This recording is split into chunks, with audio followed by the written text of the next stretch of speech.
ನಮಸ್ಕಾರ ಸ್ನೇಹಿತರೆ, ನಿನ್ನೆ ಶೈಲಪುತ್ರಿ ದೇವಿಯ ಪೂಜೆ ಆರಾಧನೆ ಹೇಗೆ ಮಾಡಬೇಕು ಅಂತ ತಿಳ್ಕೊಂಡಿದ್ದೀವಿ. ಹಾಗೆ ಇವತ್ತು ನವರಾತ್ರಿಯ 2ನೇ ದಿನ ಬ್ರಹ್ಮಚಾರಿಣಿಯ ಪೂಜೆ ಮತ್ತು ಆಕೆಯ ಮಹತ್ವ ಏನು ಅಂತ ತಿಳ್ಕೊಳ್ಳೋಣ.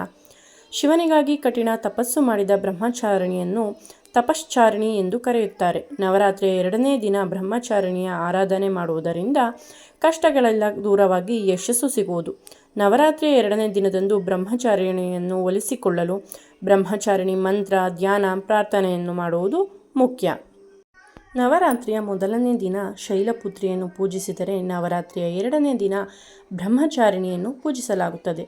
ಕೈಯಲ್ಲಿ ಗುಲಾಬಿ ಧರಿಸಿರುವ ಈಕೆಯು ಒಂದು ಕೈಯಲ್ಲಿ ಜಪಮಾಲೆ ಹಾಗೂ ಇನ್ನೊಂದು ಕೈಯಲ್ಲಿ ಕಮಂಡಲವನ್ನು ಹಿಡಿದುಕೊಂಡಿರುತ್ತಾಳೆ. ಶ್ವೇತ ವಸ್ತ್ರಧಾರಿಯಾಗಿರುವ ಬ್ರಹ್ಮಚಾರಿಣಿಯು ತನ್ನ ಭಕ್ತರಿಗೆ ಸಂತೋಷ ಹಾಗೂ ಜ್ಞಾನವನ್ನು ನೀಡುವವಳು ಆಗಿದ್ದಾಳೆ. ಬ್ರಹ್ಮಚಾರಿಣಿ ಎಂದರೆ ಇನ್ನು ಮದುವೆಯಾಗದಿರುವ ಯುವತಿ ಎಂದರ್ಥ. ಸೌಮ್ಯಳು, ಶಾಂತ ಸ್ವಭಾವವನ್ನು ಧರಿಸಿರುವ ಬ್ರಹ್ಮಚಾರಿಣಿಯು ಮನಸ್ಸನ್ನು ಪ್ರಶಾಂತಗೊಳಿಸಿ ಆತ್ಮವಿಶ್ವಾಸವನ್ನು ಹೆಚ್ಚಿಸುತ್ತಾಳೆ. ಬ್ರಹ್ಮಚಾರಿಣಿಯ ಹಿನ್ನೆಲೆ: 2ನೇ ದಿನ ದೇವಿಯನ್ನು ಬ್ರಹ್ಮಚಾರಿಣಿಯ ರೂಪದಲ್ಲಿ ಪೂಜಿಸಲಾಗುತ್ತದೆ.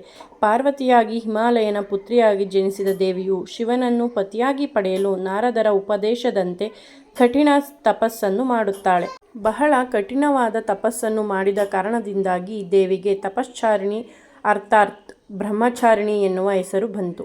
ತಪಸ್ಸು ಮಾಡುತ್ತಿರುವ ಕಾಲದಲ್ಲಿ ಬರೀ ಹೂವು, ಹಣ್ಣುಗಳನ್ನು ಹಾಗೂ ಎಲೆಗಳನ್ನು ಮಾತ್ರ ಒಂದು ಕಾಲದವರೆಗೂ ಸೇವಿಸುತ್ತಿದ್ದಳು. ನಂತರದಲ್ಲಿ ಎಲೆಯ ಸೇವನೆಯನ್ನು ನಿಲ್ಲಿಸಿದಳು. ಪರ್ಣವೆಂದರೆ ಎಲೆ, ಹಾಗಾಗಿ ಈಕೆಯನ್ನು ಅಪರ್ಣ ಎಂದು ಕರೆಯುತ್ತಾರೆ.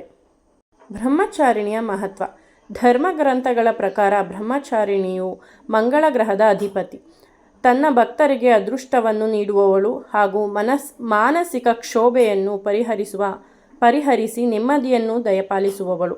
ಬ್ರಹ್ಮಚಾರಿಣಿ ಜನ್ಮಕುಂಡಲಿಯಲ್ಲಿ ಮಂಗಳ ಗ್ರಹವು ಕೆಟ್ಟ ಸ್ಥಾನದಲ್ಲಿದ್ದರೆ ಹಾಗೂ ಮಂಗಳ ದೋಷವಿದ್ದರೆ ಬ್ರಹ್ಮಚಾರಿಣಿಯನ್ನು ಪೂಜಿಸುವುದು ಒಳ್ಳೆಯದು.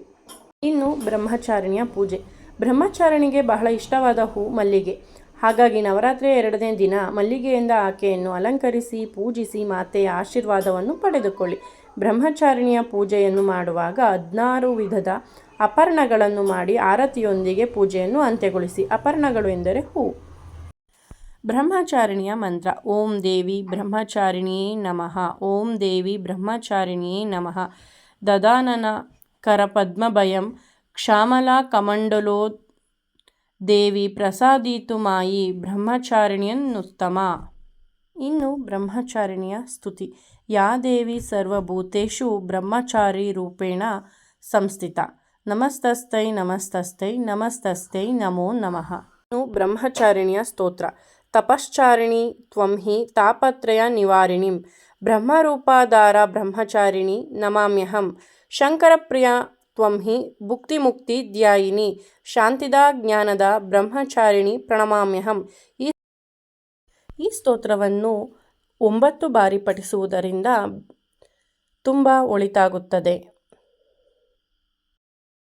ಹಸಿರು ಬಣ್ಣದ ವಸ್ತ್ರಧಾರಣೆ ಮಾಡಿ ತೋವೆ, ಚಿತ್ರಾನ್ನ ಅಥವಾ ಪಾಯಸವನ್ನು ನೈವೇದ್ಯ ಮಾಡುವುದು. ಇನ್ನು ಬ್ರಹ್ಮಚಾರಿಣಿ ದೇವಿಯ ನೈವೇದ್ಯಕ್ಕೆ ತೋವೆ ಅಥವಾ ಚಿತ್ರಾನ್ನ, ಹಣ್ಣು ನೈವೇದ್ಯಕ್ಕೆ ಸಮರ್ಪಿಸುವುದು. ಕೇಸರಿ ಬಣ್ಣದ ಹೂವುಗಳು, ಗುಲಾಬಿ ಹೂವು ಅಥವಾ ಕೇಸರಿ ಬಣ್ಣದ ಯಾವುದೇ ಹೂವುಗಳಿಂದ, ಮಲ್ಲಿಗೆ ಹೂವು, ಕನಕಾಂಬರ ಹೂಗಳಿಂದ ದೇವಿಯನ್ನು ಆರಾಧಿಸಬಹುದಾಗಿದೆ. ತಮ್ಮ ಶಕ್ತ್ಯಾನುಸಾರ ನವರಾತ್ರಿ ದಿನಗಳಲ್ಲಿ ದೇವಿಯನ್ನು ಆರಾಧಿಸುವುದರಿಂದ ದೇವಿಯ ಕೃಪಾಕಟಾಕ್ಷ ಸದಾ ನಮ್ಮ ಮೇಲೆ ಇರುತ್ತದೆ.